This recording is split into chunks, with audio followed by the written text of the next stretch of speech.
Baik, perkenalkan, nama lengkap saya Margareta Rueng, Prodi Administrasi Bisnis kelas 1C, NIM 21030201110. Pada kesempatan ini saya akan menjelaskan sebuah buku yang telah saya review dengan judul buku Pengantar Sosiologi. Pertama, yaitu membahas tentang bagaimana pengantar sosiologi. Apa itu sosiologi? Sosiologi adalah studi sistematis terhadap interaksi masyarakat dan sosial. Untuk melakukan studi sosiologi, mereka menginvestasi pada budaya dan pasukan sosial dan menentukan bagaimana mereka mempengaruhi individu dan kelompok.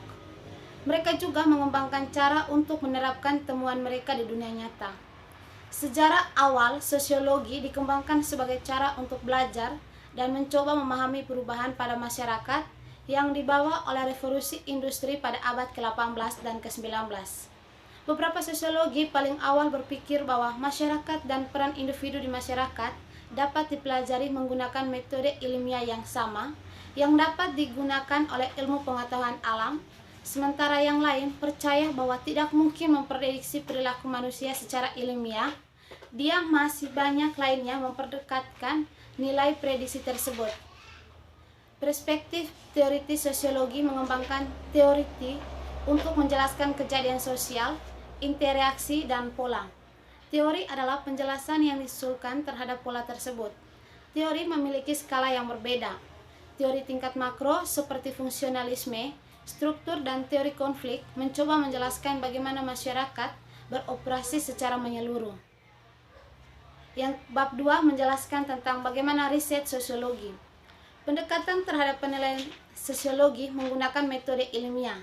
Seorang peneliti melakukan penelitian dalam 5 tahap, yaitu mengajukan pertanyaan, meneliti sumber daya yang ada, merumuskan hipotesis, melakukan studi, dan mengacak pada kesimpulan. Metode ilmiah ini berguna untuk menganalisis data tersebut.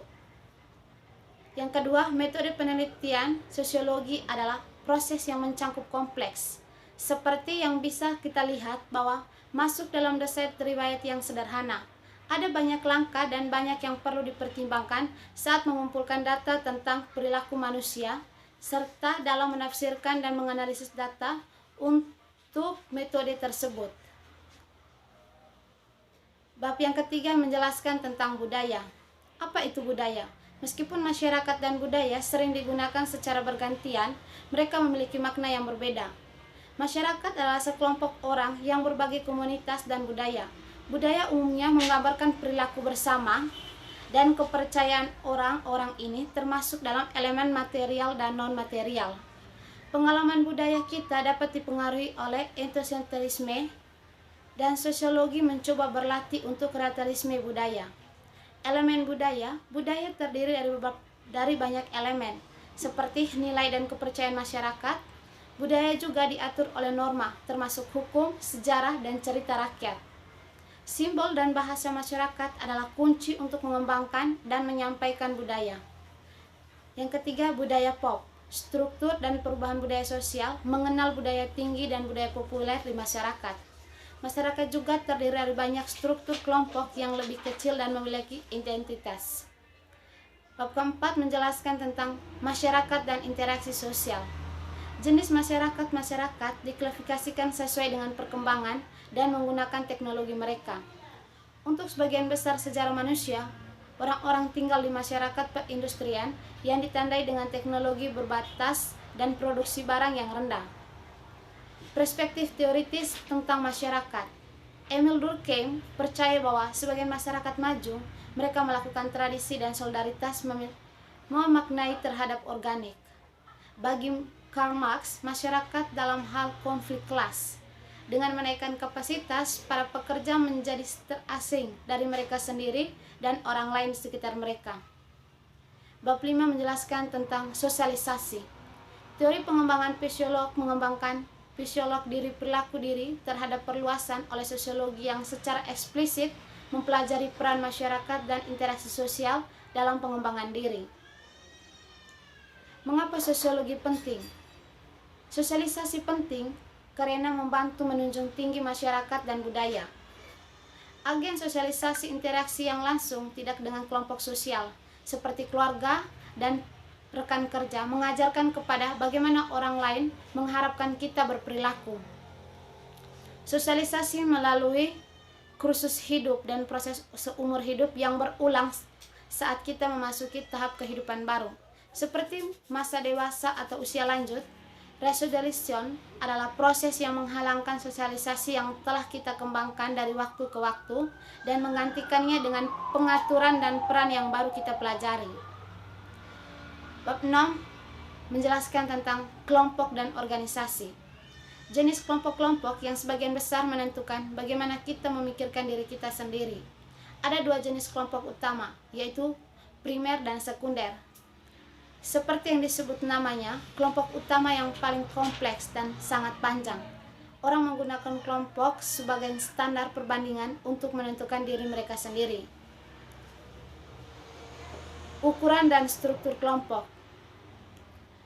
Ukuran dinamika kelompok sangat mempengaruhi bagaimana anggota bertindak. Kelompok primer jarang memiliki pemimpin formal, meski bisa ada kepemimpinan informal. Sekelompok umumnya dianggap sebagian besar bila terlalu banyak anggota yang khusus simultan.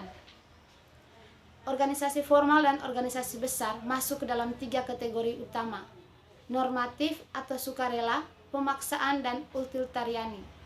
Kita hidup dalam waktu kontradiksi, sementara kecepatan dan perubahan teknologi mengharuskan orang menjadi lebih gesit dan kurang birokrasi terhadap pemikiran mereka. Bab 7 menjelaskan tentang defects, kejahatan, dan kontrol sosial. Penyimpangan dan kontrol sosial merupakan pelanggaran norma. Apakah ada sesuatu yang menyimpang tergantung pada definisi konstruksional, situasi, dan tanggapan masyarakat terhadap perilaku. Yang ke-8 menjelaskan tentang media dan teknologi. Teknologi adalah penerapan sains untuk mengatasi masalah kehidupan sehari-hari. Langkah cepat dari kemajuan teknologi berarti kemajuan terus-menerus. Namun tidak semua yang memiliki akses yang sama. Media dan teknologi di media masyarakat dan teknologi telah berawali dari awal komunikasi manusia yang paling print press. Telegram dan internet adalah contoh-contoh persimpangan mereka. Implikasi global teknologi mendorong globalisasi, tetapi pada artinya bisa sulit untuk diterapkan. Perspektif teoritis pada media dan teknologi. Ada teoritas tentang bagaimana masyarakat, teknologi, dan media akan maju. Bab 9 menjelaskan tentang sertifikasi sosial di Amerika Serikat. Apa itu sertifikasi sosial? Sistem sertifikasi ditutup, artinya mereka mengizinkan sedikit perubahan sosial, posisi sosial, atau terbuka, artinya mereka mengizinkan gerakan dan interaksi antara lapisan. Sistem kasta adalah salah satu di mana berdiri sosial berdasarkan status atau kelahiran astoba. Sistem kelas terbuka dengan prestasi bermain peran dan sosialisasi sosial. Sertifikasi dan mobilitas sosial di Amerika Serikat ada 3 kelas utama. Yang pertama, kelas atas, kelas tengah, dan kelas bawah. Mobilitas sosial menggambarkan pergeseran dari satu kelas sosial ke kelas yang lain. Sifat ketiga kelas ini disebut dengan spiral class, adalah perilaku khas, bea cukai, dan norma yang mendivisikan setiap kelas. Bab 10 menjelaskan tentang global ketidaksetaraan. Sertifikasi global dan sertifikasi klasifikasi mengacu pada kesenjangan sumber daya antara bangsa di dalam bangsa-bangsa. Sementara kesetaraan ekonomi sangat penting, demikian kesetaraan sosial, seperti yang diskriminasi yang berasal dari ras, etis, gender, agama, atau orientasi sosial. Sementara ketidaksetaraan global ini tidak ada yang baru berupa faktor yang membuatnya lebih relevan daripada yang sebelumnya. Seperti pasar global dan laju pembagian informasi, Preset mencoba untuk memahami ketidaksetaraan global dengan mengklasifikasi sesuai dengan faktor-faktor seperti bagaimana industri dalam suatu negara berfungsi dan sebagai alat produksi, sebagai pemilik dan pendapatan yang dihasilkan negara. Yang ke-11 menjelaskan tentang ras dan etitas. Kelompok rasial, etis, dan minoritas. Konten ini tersedia secara grafis GRAS. Pada dasarnya merupakan konstruksi sosial. Etis adalah istilah yang menggambarkan budaya, bersama, dan asal nasional. Kelompok mayoritas definisikan oleh kekurangan kekuasaan mereka. Teori pola fungsional dan risiko studi rastudi, rencana dominan dan bawaan, bermain untuk menciptakan struktur sosial yang stabil. Para teoritis konflik memeriksa perbedaan ketenaran dan perjuangan antara berbagai kompleks rasional dan etis. Interaksionalisme melihat ras dan etis sebagai sumber yang penting, identifikasi individu, dan simbolis rasional. Yang berikut menjelaskan tentang jenis kelamin, seks, dan seksualitas. Perbedaan antara seks dan gender istilahnya adalah seks dan gender, mengacu pada dua pengenalan yang berbeda. Seks menunjukkan karakteristik biologis, membedakan antara laki-laki dan perempuan, sementara jenis kelamin menunjukkan karakteristik sosial dan budaya meskipun ada perilaku. Femininan, seks dan jenis kelamin ini tidak selalu disingkor oleh individu yang sangat mendefinisikan dengan jenis kelamin yang berlawanan dengan transgender. Berikut menjelaskan tentang bagaimana penuan dan orang tua. Siapa orang tua?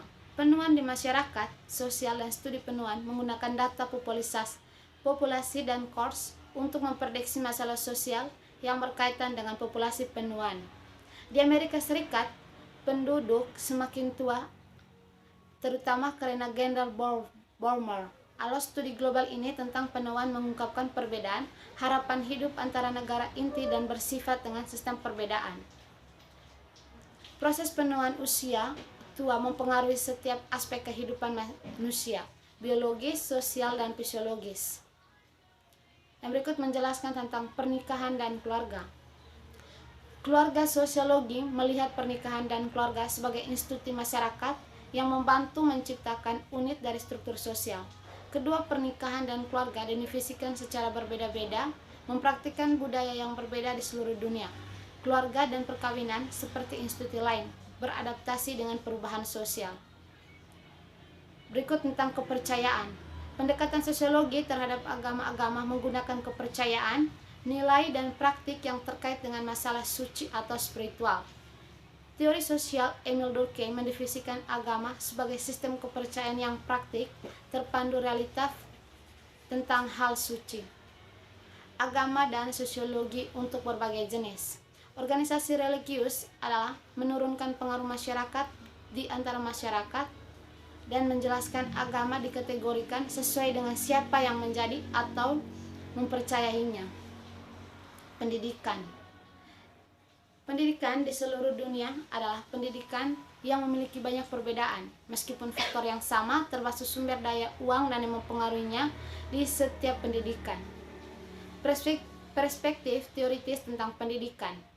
Teori sosiologi utama menawarkan wawasan tentang bagaimana kita memahami pendidikan. Fungsionaliste melihat pendidikan sebagai institusi sosial yang sangat penting, yang mereka memberikan konstruksi, fungsi manifest, dan latent. Yang berikut, bagaimana pemerintah dan bentuk politiknya. Sikap ahli dan teoritis memeriksa pemerintah dan politik dalam hal yang dampaknya terhadap individu dan sistem sosial yang lebih besar. Baik, sekian saja dari saya ucapkan terima kasih.